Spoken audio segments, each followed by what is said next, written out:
What's up everybody, Reese here from R&G Reptiles. We hope you've had a fantastic week, and if you're new to the channel, welcome. If not, then welcome back.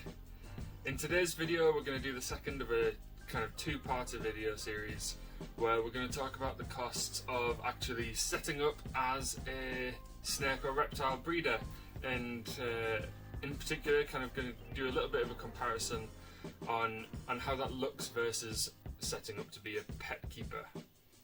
So let's dive right in.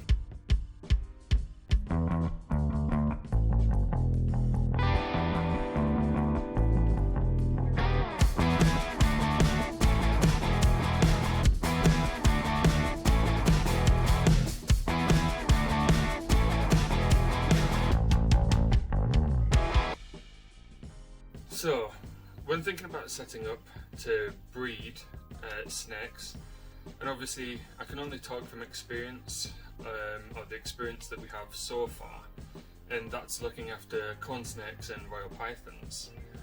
One of the biggest differences is that when you're housing a really large collection, you're going to be very conscious about the space that you have and maximising the space to house and properly care for a much larger number of animals. So thinking back to the 4/5 categories that we were talking about in our previous video, so housing, heating / subcategory of thermostat, substrate, decor, and then feeding as a final category. The biggest difference is going to be the housing aspect. So most snake keepers, when looking to breed their animals and having such a large collection, they're going to opt for what's called a rack system. Now, a rack system has a kind of negative connotation from an outside perspective for people outside of the hobby who may not necessarily know of the nuances of snake behaviour and snake preferences and habits. And when it comes to things like royal pythons, they really have an enormous preference towards small enclosed spaces. And a rack system traditionally will be smaller and darker than an environment such as a vivarium or tank, which a pet keeper would traditionally opt to keep their snakes in. And not only does a rack system have enormous space saving qualities, but they also are typically much more cost effective. Now, when in our previous video I talked about the kind of overall cost for setting up for a new hatchling snake, be it a corn snake or a royal python, we kind of finished off the video looking at an £80 to £85 kind of mark as a basic enclosure and kind of capturing all of the various cost elements for just setting up. Now, a hatchling rack, on the other hand, if I was to look at a rack which would home about 20 hatchlings, a rack is going to set you back about £300 to £400 for a entry level kind of rack. But included in that £300 to £400 is the heat mats, the thermostats, the racks themselves, the tubs, the enclosure that will fit into the shelving. So all you really need to do on top of that is to add your substrate, if you opt to use one, and then your feeding costs. So if you take into consideration the cost of a £300 to £400 rack, plus maybe a little bit of substrate and maybe a water bowl if there's not already one built in, then you're going to be looking at a total cost of £400 to £500.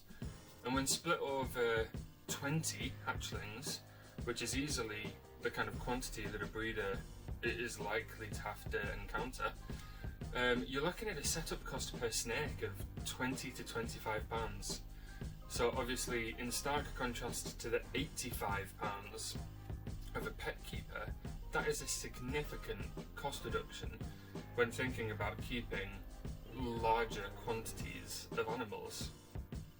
And of course, similar to a pet keeper, as those hatchlings age and grow, the scope for expanding on what you provide them is almost limitless. So you could easily spend £500 on a single snake enclosure as an adult in a vivarium. If you go for top of the range thermostats, decor, it's just never ending. And of course you can indulge your animals with the same kind of enrichment even if they're in a rack. They're just going to be more neatly organised, so to speak. So even an adult snake rack, which is floor to ceiling, might occupy the same space as, say, the 3 tanks over my shoulder here, and you could easily house 10 to 20 adult snakes in a floor to ceiling setup, whereas I'm currently keeping 3. So that just goes to illustrate the kind of space saving that you can achieve if you go for these racks, if you really maximise your space usage. And of course, the same kind of cost saving is also achievable. So when you're keeping adult snakes in a rack, you can of course opt to build your own rack as opposed to buy one. But if you're like myself, not particularly savvy with DIY, then you may opt to buy an adult rack as well. I say adult rack, I mean a rack for adult snakes. And an adult rack would probably set you back about £900 as a kind of entry level rack, which would house about 10 snakes, 10 adult snakes. And then of course you can buy the higher end equipment, which could set you back a couple of £1,000s. So as a snake breeder and as someone who is looking to make their hobby commercially viable, an important thing to bear in mind is that the cost of keeping a snake is the cost of keeping a snake, whether or not that snake is worth £10 or £10,000. So given that piece of information, your return on investment for a much more expensive snake is going to be exponentially greater than your return on investment for a lower cost snake. And that's because your overheads and your initial capital setup cost is going to be so much higher as a relative proportion of the cost of the animal that you're keeping. So in our collection we have really quite a large range. So our cheapest snake would probably be Simon, the original, and I think that he only cost 40 or 50 bucks when I first bought him 10 plus years ago. All the way up to our most powerful genetically male royal python, who cost about £1,000.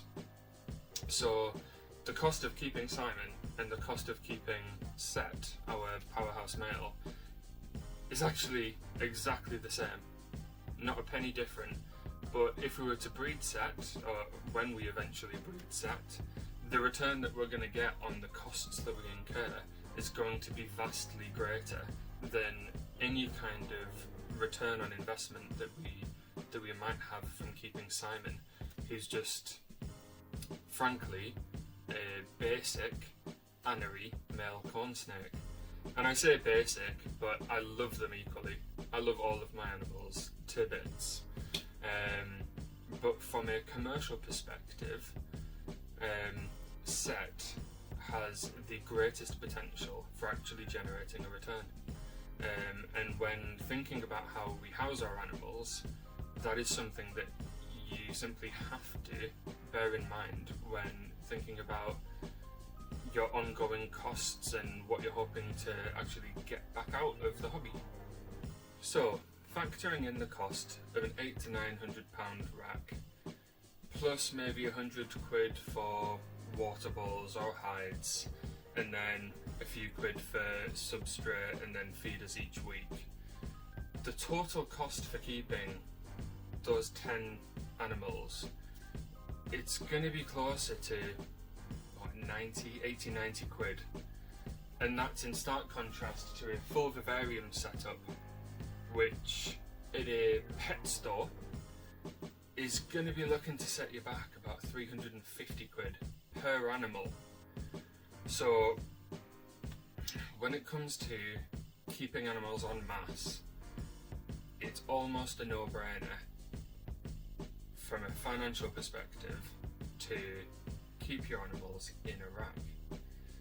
But one of the most common arguments thrown back at statements like this is around the ethics. You know, is it fair? Is it ethically and morally acceptable to keep an animal in a small box as part of a rack, basically like an ornament on a shelf?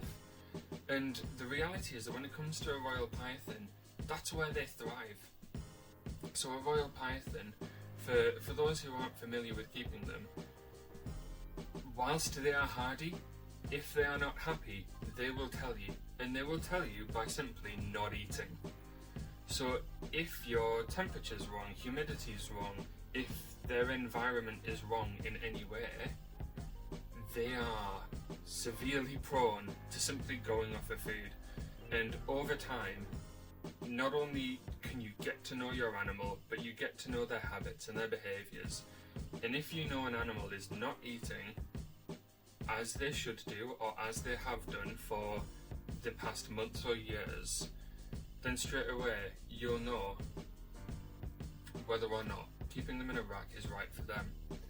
And the overwhelming evidence globally, not just in the UK or in a specific location, but across the world, the overwhelming evidence is that royal pythons and corn snakes are happy to live out their lives in a rack system.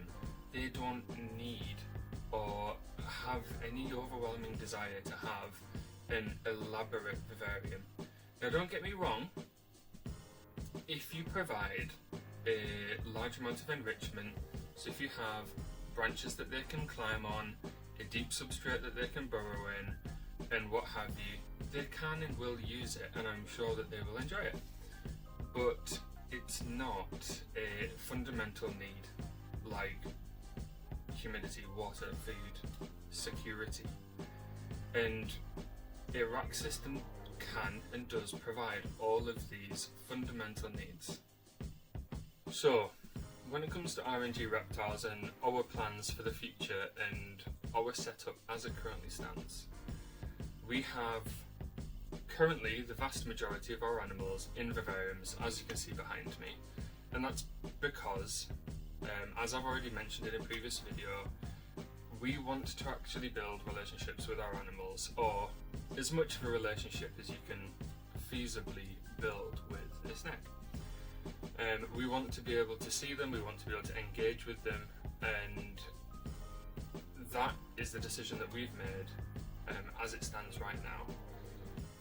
That said, we are not ruling out the likelihood that as our collection grows, as we start to breed an increasing number of animals, that we may need to be more pragmatic with the space that we have to work with. So right now, whilst we keep most of our snakes in vivariums, and we will continue to keep a large number of animals in vivariums, when we start producing larger numbers of hatchlings, we may decide to invest in more racks.